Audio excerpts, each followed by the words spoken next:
안녕하세요. 제가 그동안 해외에서 생활을 하면서 남들이 겪어보지 못한 특이한 경험을 두 번 정도 한 것 같은데요. 첫 번째는 멕시코에서 교통사고가 난 적이 있는데요. 그때 멕시코 검찰에 가서 피해자 진술을 한 적이 있어요. 두 번째는 싱가포르에서 절도 범죄 용의자로 지목이 돼서 경찰에서 조사를 받고 왔거든요. 그래서 오늘은 이 두 번째 싱가포르에서 이야기를 해보려고 해요. 제가 외국에서 많은 사람을 알고 지내는 건 아니다 보니까 사실 전화 통화가 긴급하게 필요하거나 제가 직접 할 일은 많지는 않거든요. 그런데 이제 간혹 가다가 모르는 번호로 전화가 오는 경우는 광고 전화인 경우가 많았어요. 하루는 모르는 번호로 전화가 오더라고요. 그래서 뭐 늘 그렇듯이 그냥 전화를 이렇게 무시를 했었는데요. 며칠 있다가 아이랑 한참 놀고 이렇게 전화를 확인해 보니까 그때 봤던 그 번호로 또 부재중 전화가 와 있는 거예요. 그래서 이게 어디지 싶었는데 뭐 이 사람이 필요하면 다시 전화를 주겠지 싶은 마음에 또 잊고 지냈어요. 그러다가 며칠 뒤에 다시 똑같은 번호로 전화가 왔더라고요. 이렇게 전화를 받았는데 이 사람이 자기가 사업강에 있는 경찰인데 저의 이름하고 저의 비자 번호하고 그다음에 전화번호를 이렇게 물으면서 제가 맞는지 확인을 하더라고요. 내가 맞는데 왜 그러느냐 했더니 중국계 여성분 이름을 얘기하고 무슨 전화번호를 또 얘기를 하더라고요. 그래서 이 여성과 이 전화번호를 알고 있느냐 묻는 거예요. 그래서 저는 그런 사람 모르고 전화번호도 모른다 이렇게 얘기를 했더니 하옥강 경찰서에 와서 조사를 받아야 될 것 같으니까 언제 올 수 있는지 알려달라는 거예요. 처음에는 이게 보이스피싱인가도 의심을 했었는데 통화 내내 뭐 금전적인 요구나 저한테 피해가 가는 얘기는 하지 않더라고요. 그래서 이 사람이 이제 경찰이구나 생각을 하고 설사 뭐 이게 장난 전화거나 잘못된 전화여도 뭐 경찰서 한번 왔다 갔다 하는 거밖에 제가 손해는 볼 거는 없었으니까요. 일단 이 사람 말을 믿기로 했어요. 그래서 이제 제가 내일 퇴근하고 경찰서에 갈 수 있다 얘기를 하면서 그런데 도대체 뭐 때문에 이렇게 내가 조사를 받아야 되냐 물었더니 이유는 알려줄 수 없으니까 일단 와서 조사를 받으라는 거예요.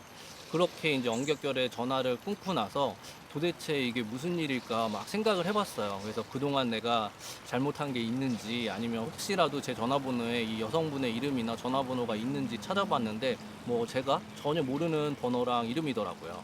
그렇게 이제 밤새 누워서 이런저런 생각을 하고 아내한테도 뭐 나도 모르는 여자 이름을 얘기하면서 경찰에서 조사를 받으라고 한다 이렇게 얘기를 하면 아내도 당연히 괜히 뭐 다른 생각을 할 수도 있고 결론도 없는 얘기인데 일이 엉뚱한 방향으로 골치만 더 아파질 것 같아서 아내한테는 얘기를 하지 않았고요. 아무래도 이게 사람이 나는 당당하다고 해도 갑자기 경찰에서 이거 와서 조사를 받으라니까 막 저 자신을 돌아보게 되는 거예요. 그리고 요즘에 워낙에 뭐 미투다 이런 것도 많고 물론 이제 그런 거와 관련된 범죄를 저지른 사람들도 많지만 간혹 가다가 억울하게 누명을 썼다는 이런 얘기들도 이렇게 심심찮게 볼 수가 있잖아요. 그러다 보니까 혹시 내가 이거 억울하게 미투 당하는 거 아닌가 이런 생각도 들고 별의별 생각이 다 들더라고요. 그래서 막 대사관 홈페이지에도 찾아봤더니 싱가포르에서는 경찰서에서 48시간 동안 영장 없이 구금을 할 수 있다 막 이런 문구만 눈에 더 들어오는 거예요. 그래서 뭐 내일 갑자기 회사 퇴근하고 갔다가 내가 잡히면 어쩌지 막 이런 생각도 들고 그렇게 이제 밤새 잠도 이제 뒤척이고 회사에서도 되게 기분이 다운된 상태로 일을 하다가 퇴근을 하고 이제 하옥강 경찰서에 찾아갔어요. 이제 잠깐 기다리라고 하더니 저를 이상한 곳으로 막 데려가더라고요. 건물 뒤쪽으로 막 따라 들어갔는데 점점 이게 분위기가 어두침침해지고 사람이 이렇게 주눅을 들게 만들더라고요. 그래서 들어갔더니 우리나라로 치면 약간 이런 형사들이 있는 곳이었어요. 그랬더니 이 형사가 제가 이 핸드폰 절도 용의자라는 거예요. 그래서 그 전화상으로 이야기했던 여성이 핸드폰을 비보시티라는 쇼핑몰에서 잃어버렸고 그 핸드폰에 누군가 유심을 껴서 사용을 했는데 그 유심이 이제 제 개인 정보로 개통이 된 유심이라는 거예요. 제가 그 핸드폰을 쓴 걸로 1차적으로 이 사람을 이제 의심을 하고 저를 이제 불러서 조사를 한 거였어요. 그래서 저는 제가 그런 핸드폰을 습득하지도 않았고 비보시티에 그날 있지도 않았고 그런 유심을 개통한 적도 없다라고 일단 진술을 했어요. 그랬더니 이제 영화에서 보는 것처럼 제가 말하는 거 이제 진술서를 막 작성을 하더라고요. 그래서 이제 프린트를 해가지고 저한테 그걸 읽어보라고 이제 맞냐고 해가지고 제가 이제 진술했던 부분이 다 맞다 이렇게 하고 서명을 하고 이제 조서를 마쳤는데요. 그 형사가 일단은 알았고 한 번 더 조사가 필요할 수 있으니까 그때 돼서 다시 한번 경찰서를 방문해 줄 수 있냐는 거예요. 어떤 상황인지 파악이 됐고 상당히 좀 불쾌한 마음은 가지고 있었는데 거기 분위기가 뭐 어떻게 제가 이런 흥분을 하거나 불편한 기색을 내비치기가 참 힘든 상황이더라고요.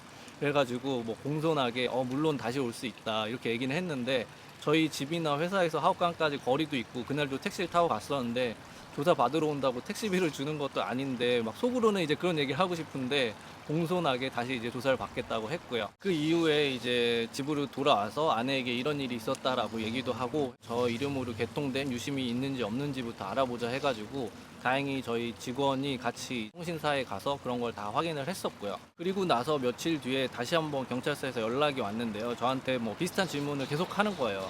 이 비보시티에 간 적이 없고 이런 유심을 개통한 적이 없느냐. 그래서 저는 이제 화가 나가지고 전화상으로는 이제 용기가 조금 나더라고요.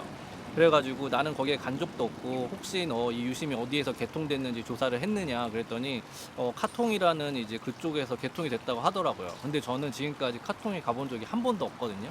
그래서 나는 거기에 가본 적이 없고 그럼 그 핸드폰 판매점이면 그 CCTV를 확인을 했냐 그리고 이제 여기도 통신사에서 그 핸드폰 개통을 할 때는 이제 신분증을 이제 복사를 하게 돼 있거든요. 그래서 거기에서 혹시 내 신분증을 복사를 제대로 한 게 맞냐 이렇게 물어봤어요. 그랬더니 그거는 자기가 확인을 못 했다는 거예요. 그래서 제가 계속 이런 비슷한 얘기로 계속 전화를 하고 하니까 되게 불편하다.